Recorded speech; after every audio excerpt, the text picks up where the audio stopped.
गोकुळाष्टमीला जन्माष्टमी किंवा कृष्ण जन्माष्टमी असं देखील म्हटलं जातं। हा हिंदू धर्मातील एक महत्त्वाचा सण आहे। हा सण भगवान श्रीकृष्णाच्या जन्मदिवसाचा उत्सव म्हणून साजरा केला जातो।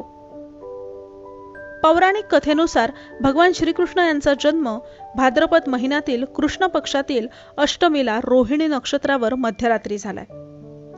याच दिवशी कंसाच्या बंदीशाळेत देवकीच्या पोटी श्रीकृष्णाचा जन्म झाला, त्यामुळे हा दिवस उत्साहानं आणि आनंदात साजरा केला जातो।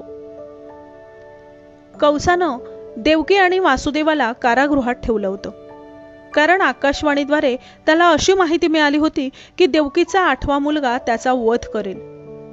कंस हा फार क्रूर होता आणि त्याला स्वतःचं राज्य आणि जीवन वाचवायचं होतं, म्हणून त्यानं देवकी आणि वासुदेवाला तुरुंगात डांबलं आणि त्यांच्या प्रत्येक मुलाला ठार मारण्याचा निर्णय घेतला। मात्र आकाशवाणीला घाबरून कंसानं देवकीच्या आधीच्या 7 मुलांना मारून टाकलं होतं। भाद्रपद महिन्यातील कृष्ण पक्षातील अष्टमीला जेव्हा श्रीकृष्णांचा जन्म झाला, तेव्हा वासुदेवानं श्रीकृष्णाला यमुना नदी पार करून गोकुळात नंद आणि यशोदा यांच्या घरी पोहोचवलं, जिथं श्रीकृष्णांचं पालन पोषण झालं।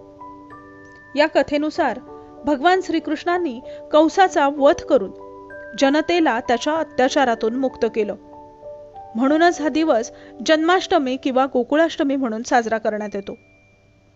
या दिवशी लोक उपवास करतात, श्रीकृष्णांची पूजा करतात, भजन कीर्तन केली जातात आणि श्रीकृष्णाच्या बाललीलांचं स्मरण केलं जातं।